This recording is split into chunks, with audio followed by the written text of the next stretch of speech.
Hey, Facebook Live. It's good to be here. You can see my settings are a little different. I am looking into the Back Bay.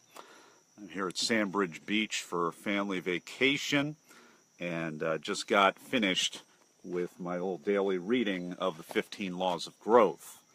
And my gosh, so we're going to be talking here today as it is a Sunday. So Sunday is a good day to be talking about issues of character and morals and personal growth and all of that stuff. And I wanted to summarize the law of the ladder for you. The law of the ladder basically says that your character determines the height of your growth. Your character growth determines the height of your overall growth, your personal growth. And so really, really important that we view ourselves in a new and improved way. So what I love about this chapter is, I don't know about you, but I'm always into the backstory. I'm always wanting to know what the heck is going on with the people that I know that have attained some degree of success.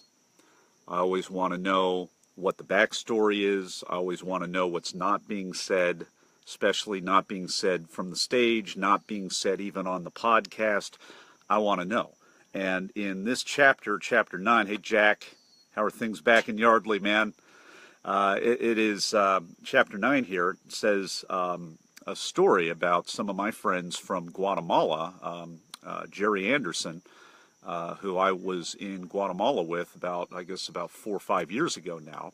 Hey, Aunt Barbara, tuning in from the inside here. This is great. So I wanted to know what is the backstory with these people, and it's right here in chapter 9. It's really great. So it talks about my friend Jerry and his rise in business, and the turning point for Jerry was that he got into a what we call a mastermind group. Hey, Bill. We got into what we call a mastermind group and started studying principles from happens to be the book of Proverbs in that day, and they started tracking back their business success to these principles that they would study, and it was great. So 20 years after that, I'm down there in Guatemala with these guys, and we're scaling up and we're impacting the entire country. But before that, in this chapter, there's talk about how they went into a prison, transformed the prison, cut down the murder rate in the prison.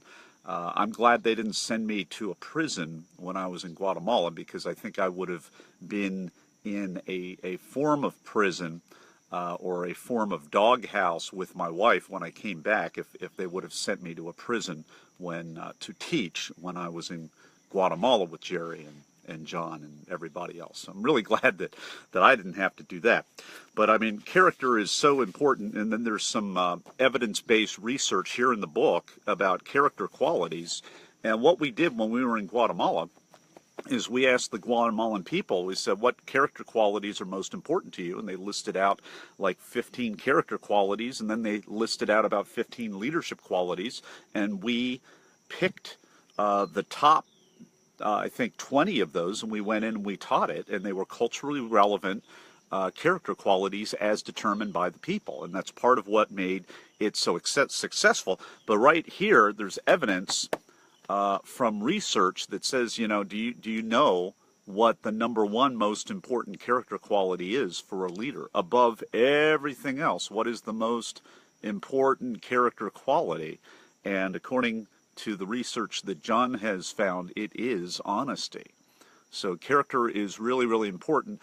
Honesty is the most important. It's even more important than being trustworthy. It's even more important than being reliable. It's even more important than being accurate.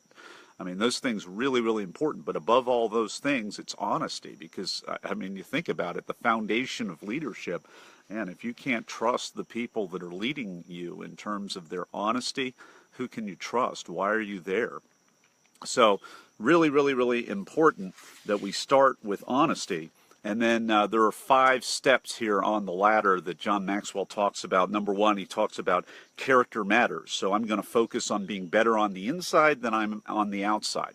For those of us that are self-employed, for those of us who are in the the industry of helping other people in their personal growth, this is where it gets really challenging, because we want to be out there on the stage. We want to do what I was doing a couple of days ago, which was wonderful, with Carl Shaw in the Wilmington Public Library, and I had my photographer there, and you're going to see all these great snazzy pictures of me and the other people in there. And we like that stuff because it's the outward stuff. But what we have to do, especially on the slow day, especially when we're trying to go to a higher level of impact, is we have to work on ourselves on the inside. And that's a lot slower. It's a lot longer. It's not sexy.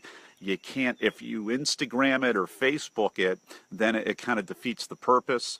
And so it's definitely a process rather than a one-time event.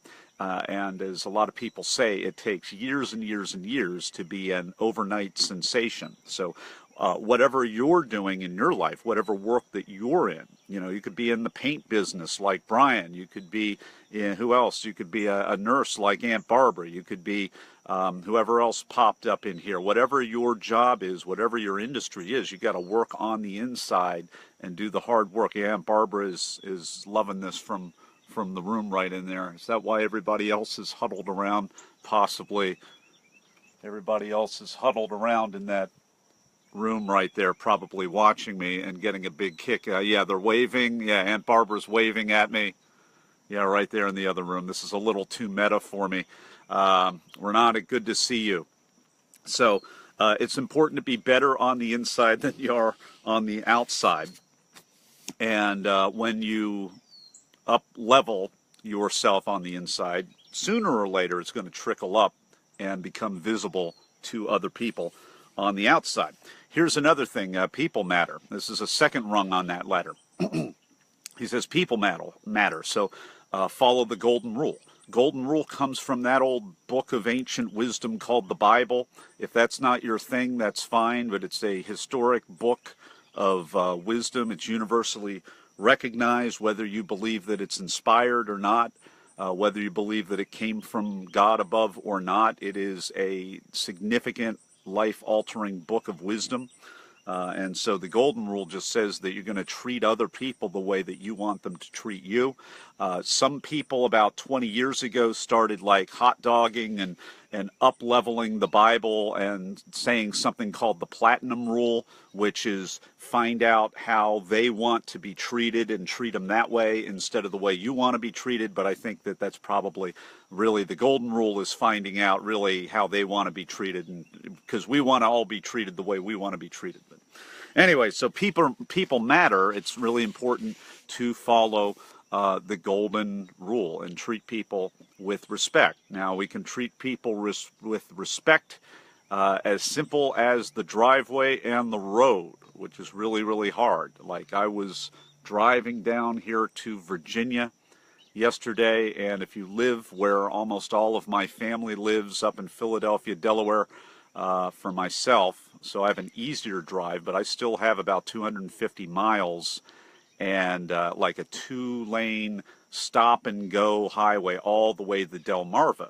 And I love being in Delaware, but one thing that I don't really understand is why the leadership of Delaware 30, 40 years ago, even 20 years ago, did not build a highway all the way down 100 miles of the state, but instead it's stop and go. Once you get past Dover, it's stop and go, and you just kind of fight for your little window cushion of space between you and the next car. And after about 4 or 5 hours of that, going an average of maybe 35 or 40 miles an hour, it gets a little tiring.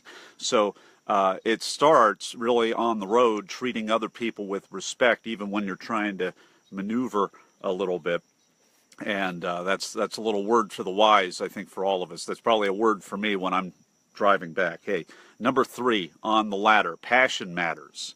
So he said character matters, number 1, people matter, number 2, passion matters, number 3. So he says here, I'm only going to teach what I believe. Now, how important is that? Now, I got to tell you something. It's really important that you only teach what you believe when you're in the public speaking business, because when you're in front of people, if you are not like 1,000% prepared, and maybe you're doing an off-the-cuff Facebook Live like this, I'm going to tell you a dirty little secret in the industry. It's really easy when you're in front of people and you don't know what to say, just to let anything come out of your mouth. And we got to watch out that we don't do that. So passion matters and character matters. And with that, everybody, I think everybody's dropped off the Facebook Live. Come back, come back. Well, maybe that's a little too much, but it's important to teach what we believe. It's important to teach only what we believe and to think it through and to be prepared. Really important about that. Number 4 on the rung of 5, perspective matters. Passion matters and also perspective matters.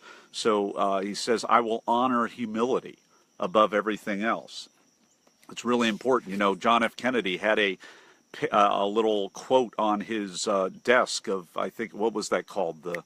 Forget what the name of that desk in the Oval Office is, but he had a picture. It said, "Oh God, thy sea is so great and my boat is so small." I mean, he was able to keep himself in perspective.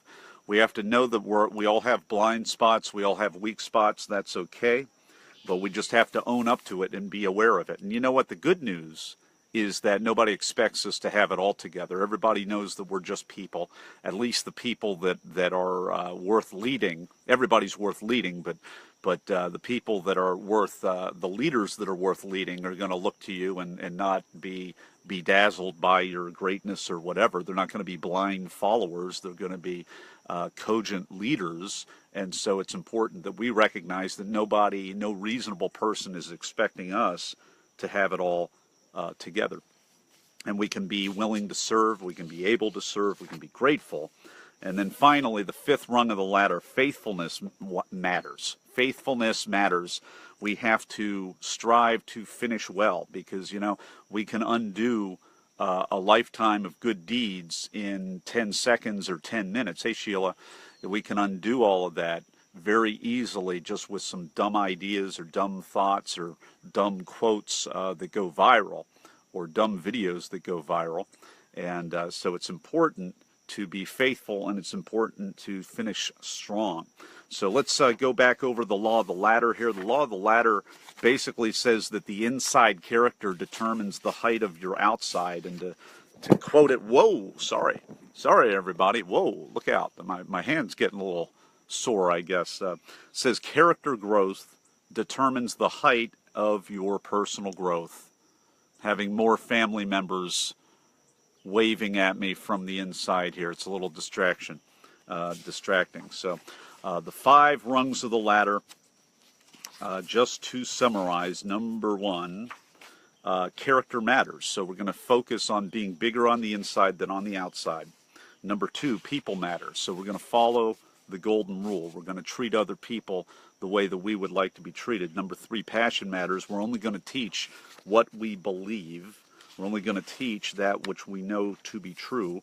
Number 4, passion matters, or perspective matters. So we're going to value humility above everything else. And then faithfulness matters. Number 5, I will strive to finish well. So my question to you is, which one of those 5 things is most relevant to you today? Which one of those 5 things are something maybe that you've been cruising with your natural ability, but what would happen if you went from cruising in your natural ability in any one of those 5 to actually honing in and becoming intentional about upgrading that existing strength that you had? What if you dialed it up a couple of notches? What would it look like then? Which one of those things have been maybe the hardest for you, and why has it been hard for you? And if we looked at it a little different, what would it do to us if we challenge that false belief that it's hard? Is it really hard, or maybe is there something back there? I know if you're like me, sometimes like I had to get my email all switched up this week, and it was just all down and bad and everything. And it was really, really hard for me to call up tech support. I don't like calling tech support. Why do I not like calling tech support?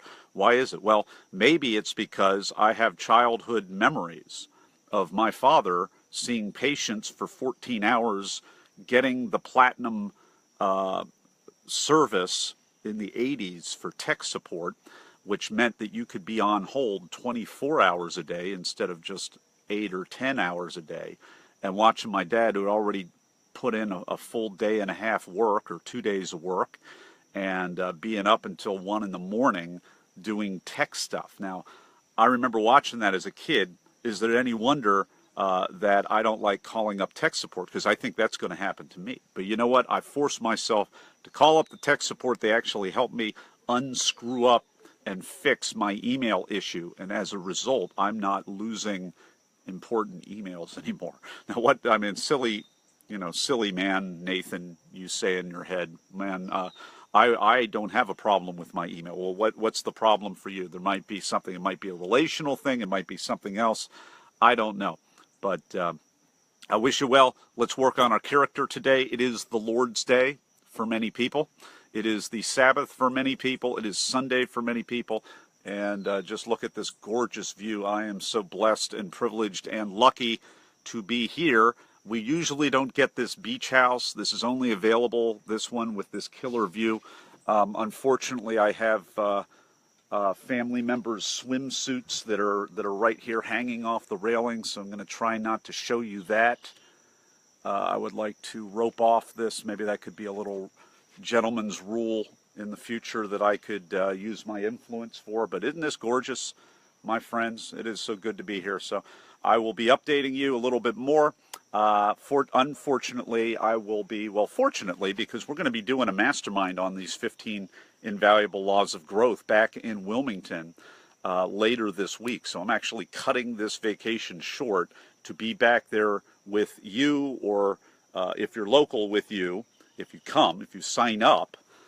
If you are not local and you really want to partake and participate in this, we may just even Zoom you in and reach out to me privately, and I'll let you know how you can arrange that. But man, isn't this gorgeous? Everybody have a great rest of the weekend. Have a great Sunday. Catch you later.